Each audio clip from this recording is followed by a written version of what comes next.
ఎటువంటి కంటి సమస్యకైనా 100% ఆయుర్వేద పరిష్కారం సంజీవన్ నేత్రాలయ.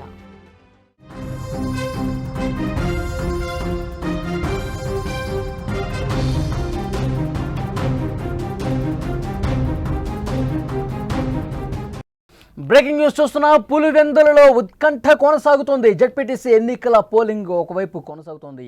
వైసీపీ అభ్యర్థి సంచలన ఆరోపణలు చేస్తున్నారు. తెలుగుదేశం పార్టీ రిగ్గింగ్ చేస్తుందంటూ ఆగ్రహం వ్యక్తం చేస్తూ మాట్లాడుతున్నారు. తన ఇంటి చుట్టూ 150 మందిని మోహరించారని హేమంత్ రెడ్డి చెప్తున్నారు. బయట వ్యక్తులకు ఇక్కడేం పని అంటూ ప్రశ్నిస్తున్నారైనా. వైఎస్ఆర్ కడప జిల్లాలో ఉత్కంఠ వాతావరణం కొనసాగుతుంది. పులివెందుల ఒంటిమిట్ట జెడ్పీటీసీ ఉప ఎన్నికల పోలింగు కొనసాగుతున్నటువంటి నేపథ్యంలో ఏ క్షణం ఏం జరుగుతుందన్న ఒక టెన్షన్ అక్కడ అందరిలో కనిపిస్తోంది. ఉప ఎన్నిక నేపథ్యంలో 2 ప్రాంతాల్లో భారీగా పోలీసులు మోహరించారు. పులివెందుల వైసీపీ జెడ్పీటీసీ అభ్యర్థి సంచలన ఆరోపణలు చేశారు. పులివెందులలో రిగ్గింగ్ జరుగుతోందంటూ ఆయన ఆరోపించారు. భారీగా బయట వ్యక్తుల్ని మోహరిస్తున్నారని, తన ఇంటి చుట్టూ 150 మందిని కాపలా పెట్టారంటూ హేమంత్ రెడ్డి ఆగ్రహం వ్యక్తం చేశారు. ఈసీ సరిగా పట్టించుకోవట్లేదు, పోలీసులు కూడా సరిగా పట్టించుకోవట్లేదు, పూర్తిగా తెలుగుదేశం పార్టీకి తొత్తులుగా మారిపోయారంటూ ఆయన ఆరోపణలు చేస్తూ ఉన్నారు. తీవ్రంగా విమర్శలు చేస్తున్న పరిస్థితి. హేమంత్ రెడ్డి ఏం మాట్లాడారో ఒక్కసారి విందాం. నాకు మా ఇంటి నుంచి 100 మీటర్ల దూరమే ఆడ 150 మంది మనుషులు ఉన్నారు గుడి దగ్గర చుట్టుకొని. ఆడ నుంచి పోలింగ్ బూత్ దగ్గరలోనే 50 మీటర్లు కూడా ఉండదు, 30 మీటర్లు కూడా ఉండదు. ఎలక్షన్ కమిషన్కి తెలియదేమో. దాంట్లో ఆడ దాదాపు 200 నుంచి 250 మంది మనుషులు డిన్నర్ పెట్టుకొని మరీ ఆడ ఉండారు. ఎలక్షన్ కమిషన్ దృష్టిలో ఉందో లేదో, చూసిందో లేదో ఎలక్షన్ కమిషన్కే తెలియాలి.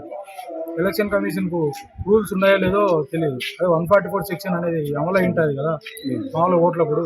ఇప్పుడు అమలు అవుతుందో లేదో అనేది మనకు టోటల్గా గ్రామ స్థాయి కానీ మండల స్థాయిలో అందరికీ తెలుసు. ఆ నుంచి వచ్చేసి పోలింగ్ బూత్ దగ్గర 120 నుంచి 150 మంది బయటూరోళ్ళు వాళ్ళు వచ్చి రిగ్గింగ్ చేసుకుంటున్నారు. వాళ్ళు ఇష్టం వచ్చినట్టు పేపర్లు చించుకోవడం, పేపర్లు ఆడద్దు, ఓటేసి రాదు. వాళ్ళంతా వాళ్ళు ఓటర్లు 4-5 మంది ఆడ మా ఊరోళ్ళు పోయింది.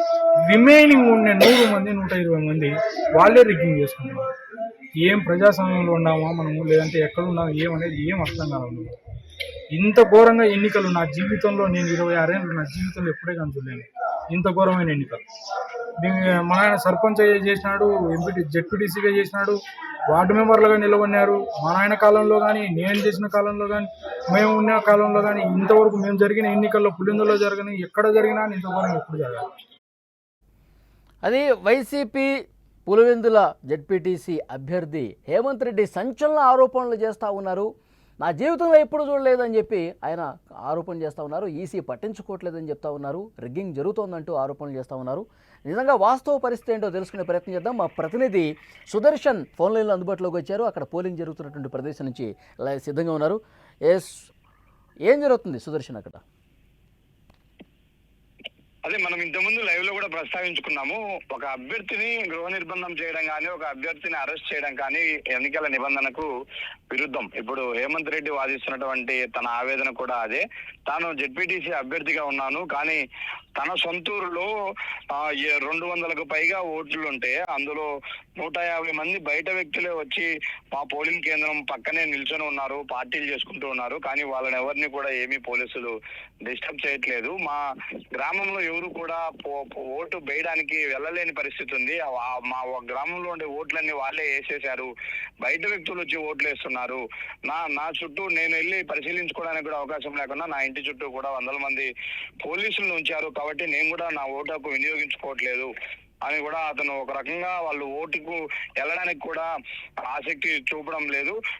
కొద్దిసేపటి క్రితమే పోలీసులు హేమంత్ రెడ్డి దగ్గరికి వెళ్ళారు. నిన్నేమి మేము గృహ నిర్బంధం చేయట్లేదు, మీరు రండి, మీరు వచ్చి హ్యాపీగా ఓటేసుకోండి అని చెప్పారు. అయితే అదే సమయంలో ఆ గ్రామంలో ఉన్నటువంటి చాలా మంది మహిళలు పోలీసులకు అడ్డు తగిలారు. ఇంకెందుకు సార్, అంతా రిగ్గింగ్ చేసుకున్న తర్వాత మేము వచ్చి ఏం చేయాలి, ఇంత అన్యాయంగా ఎప్పుడు మేము ఎలక్షన్ చూడలేదు, ఎందుకు పోలీసులు ఈ విధంగా ఒక పార్టీ వైపే ఉంటున్నారు, మాకు అన్యాయం చేస్తున్నారు, వద్దు పోండి వెళ్ళిపోండి అంటూ వాళ్ళు పోలీసులతో వాగ్వాదానికి దిగిన పరిస్థితి. పోలీసులు అక్కడి నుంచి వచ్చేశారు. ఇప్పుడు హేమంత్ రెడ్డి ఇంకా బయటకు వెళ్ళడానికి కూడా తనేమి ఇష్టపడట్లేదు. ఒక రకంగా చేతులు ఎత్తేశారని చెప్పవచ్చు. పరిస్థితి చాలా చోట్ల వాళ్ళ ఏజెంట్లు కూడా బయటకు వచ్చిన పరిస్థితి కనిపిస్తుంది. కాబట్టి ఇదంతా పోలీసుల సపోర్ట్ తో టీడీపీ వాళ్ళు మమ్మల్ని ఇబ్బంది పెట్టే ప్రయత్నం చేస్తారు. సుదర్శన్, ఇప్పుడు సుదర్శన్, ఈ హేమంత్ రెడ్డి వ్యాఖ్యల్ని తెలుగుదేశం పార్టీ వాళ్ళు చాలా సీరియస్గా ఖండిస్తూ ఉన్నారు. ఎందుకంటే 30 సంవత్సరాల కాలంలో తొలిసారిగా స్వేచ్ఛాయుత వాతావరణంలో అక్కడ ఎన్నికలు జరుగుతున్నాయి. ప్రజలు స్వచ్ఛందంగా వచ్చి ఓటేస్తూ ఉన్నారు. ఓటమి కళ్ళ ముందు కనిపిస్తుంది కాబట్టే వైసీపీ అభ్యర్థి ఇలాంటి అసత్య ఆరోపణలు చేస్తున్నారని చెప్పి టీడీపీ కూడా చెప్తా ఉంది. ఏమంటారు? 30 ఏళ్ళుగా అసలు అక్కడ నామినేషన్ వేయలేదు వేరే పార్టీ. అంటే బెదిరింపులో, ఒత్తిడిలో, రౌడీజమో లేకపోతే ఎందుకు నామినేషన్ వేయరు, వేరే వాళ్ళు వచ్చి ఎందుకు పోటీ చేయరు? కాబట్టి ఇంతకాలము మీరు చేసింది ఏంటి? మీరు బెదిరించడం వల్లే, భయపెట్టడం వల్లే నామినేషన్ చేయడానికి కూడా రాలేదు. ఈ రోజు మేము ప్రజాస్వామ్యాన్ని బతికించడం కోసం పులివెందుల్లో మేము పోటీ చేస్తున్నాము. మీరు కూడా పోటీ చేసే అవకాశం ఇచ్చారు. ఇండిపెండెంట్లు కూడా కొంతమంది నామినేషన్లు వేశారు. ఎవరిని ఎక్కడ అడ్డుకోలేదు.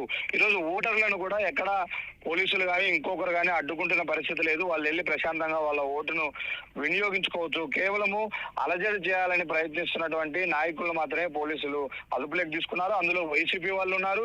మా టీడీపీ ఎమ్మెల్సీని కూడా అదుపులోకి తీసుకున్నారు పోలీసులు. కాబట్టి భద్రతా చర్యల్లో భాగంగానే పోలీసులు ఆ విధంగా వ్యవహరిస్తున్నారు తప్ప ఇది ఏ పార్టీకి ఇబ్బంది పెట్టడమో, మరో పార్టీకి సపోర్ట్ చేయడమో కాదు. కాబట్టి ప్రశాంత వాతావరణంలోనే ఎన్నికలు జరుగుతున్నాయి. ఓటర్లు ఓటును వినియోగించుకోవచ్చు. కాకపోతే ఓటమి భయంతో వీళ్ళు ముందే చేతులెత్తేసిన పరిస్థితి కనిపిస్తుంది. అందుకే ఇలాంటి వ్యాఖ్యలు చేస్తున్నారు. రేపు ఓడిపోతే దానికి ఒక కారణం వెతుక్కోవాలి కాబట్టి ఇలా చేస్తున్నారు అంటూ టీడీపీ వాళ్ళు కూడా కౌంటర్ ఇచ్చే. ఇప్పటి వరకు అప్డేట్ ఏంటి సుదర్శన్? ఇప్పటి వరకు అంతా ప్రశాంతంగానే జరుగుతుందా? 9 గంటల సమయానికి వస్తున్నటువంటి పోలింగ్ పర్సెంటేజ్ కు సంబంధించి ఒంటిమిట్టలో 20% పైగా అయింది. అలాగే పులివెందుల్లో 15% పోలింగ్ నమోదైన పరిస్థితి కనిపిస్తుంది. పోలింగ్ పర్సెంటేజ్ బాగానే ఉంది, ఆశాజనకంగానే ఉంది. ఫస్ట్ ఎర్లీ అవర్స్ లోనే ఇంత స్థాయిలో పోలింగ్ పర్సెంటేజ్ నమోదైందంటే 80% వరకు కూడా పోలింగ్ శాతం నమోదయ్యే అవకాశం ఉంటుందని అధికారులు ఎక్స్పెక్ట్ చేస్తూ ఉన్నారు. చిన్న చెదురుమదురు సంఘటనలు తప్ప ఎక్కడా ఏమి లేదు. కాకపోతే పోలింగ్ బూతుల్లో కొంత మేనేజ్ చేస్తున్నారు, మా ఏజెంట్లు ఇబ్బంది పెడుతున్నారు అనేది వైసీపీ నుంచి వైసీపీ ఆరోపణలు. ఓకే సుదర్శన్, మరింత ఇన్ఫర్మేషన్ కోసం మళ్ళీ ఒకసారి మిమ్మల్ని కాంటాక్ట్ అవుతాం. అది కడప జిల్లాలో ఉత్కంఠ వాతావరణం కొనసాగుతుంది. పులివెందుల ఒంటిమిట్ట జెడ్పీటీసీ ఉప ఎన్నికల పోలింగ్ కొనసాగుతున్న నేపథ్యంలో ఒక టెన్షన్ వాతావరణం జరుగుతుంది. అయితే ఇదే సమయంలో వైసీపీకి సంబంధించినటువంటి జెడ్పీటీసీ అభ్యర్థి, పులివెందుల జెడ్పీటీసీ అభ్యర్థి సంచలనమైన ఆరోపణలు చేశారు. ఆయన తెలుగుదేశం పార్టీ రిగ్గింగ్ చేసేస్తోంది, తెలుగుదేశం పార్టీ వాళ్ళు 150 నుంచి 200 మంది వరకు వచ్చారు, అసలు వాళ్ళకి ఏం సంబంధం లేని వాళ్ళు వచ్చి అక్కడ ఓటేస్తున్నటువంటి పరిస్థితి ఉంది, ఇంకెందుకు మేము ఓటేయటం అని చెప్పి ఆయన మాట్లాడిన పరిస్థితి. ఈసీ అసలు కనీసం పట్టించుకోవట్లేదని కూడా ఆయన ఆరోపణలు చేశారు. కానీ దీనికి గట్టిగానే తెలుగుదేశం పార్టీ నుంచి కౌంటర్ వస్తూ ఉంది. స్వేచ్ఛాయుత వాతావరణంలో ప్రజలందరూ కూడా ఓటేస్తూ ఉన్నారు. ఓటమి కళ్ళ ముందు కనిపిస్తుంది కాబట్టి ఇక ఏమీ చేయలేని నిస్సహాయ పరిస్థితుల్లో చేతులెత్తేసి ఇలాంటి అసత్య ఆరోపణలు వైఎస్ఆర్ కాంగ్రెస్ పార్టీ చేస్తూ ఉందని చెప్పి అటు సైడ్ నుంచి కూడా గట్టిగా కౌంటర్ ఇస్తున్నటువంటి పరిస్థితి. సో ఇప్పటికిప్పుడైతే పులివెందుల ఒంటిమిట్లో ప్రశాంత వాతావరణంలోనే పోలింగ్ జరుగుతోంది. ప్రజలు స్వేచ్ఛగా వచ్చి ఓటేసుకుంటున్నారు. అలాగే అక్కడ పోలీసు బందోబస్తు కూడా పెట్టారు. ఎలాంటి ఘటనలు, చెదురుమదురు ఘటనలు మినహా ఎలాంటి ఉద్రిక్త పరిస్థితులు ఇప్పటివరకైతే జరగలేదు. పెద్ద పెద్ద నాయకులు ఎవరైతే ఉన్నారో, అవినాష్ రెడ్డి కావచ్చు, సతీష్ రెడ్డి కావచ్చు, రాఘోపాల్ రెడ్డి కావచ్చు, సో ఇలాంటి వాళ్ళందరినీ కూడా ముందస్తుగానే హౌస్ అరెస్ట్ చేసినటువంటి పరిస్థితి ఉంది. ఎలాంటి గందరగోళం ప్రస్తుతం అయితే జరగట్లేదు, ప్రశాంతంగా జరుగుతోంది.